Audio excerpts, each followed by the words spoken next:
Со доделување на Златната камера 300 за животен опус на англискиот кинематографер и оскаровец Роџер Дикинс, како и специјалната Златна камера 300 на големата италијанска дива Клаудија Кардинале за особен придонес во светската филмска уметност, вечерва во Битола започнува 39-тото издание на Интернационалниот фестивал на филмската камера Браќа Манаки, со многу гости, кинематографери, филмаџи, актери и филмофили. Во конзулскиот град веќе се чувствува атмосферата на филмската магија.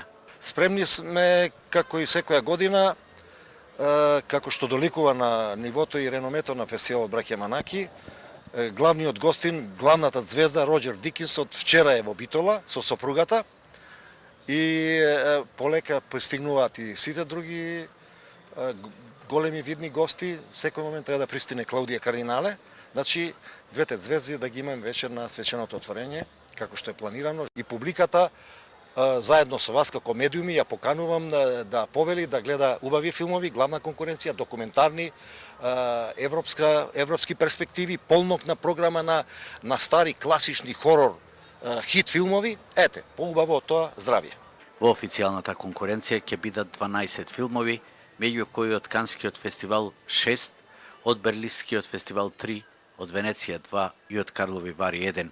Вечерва, по чест на лауреатот Дикинс, ќе биде прикажан култниот филм Истребувач.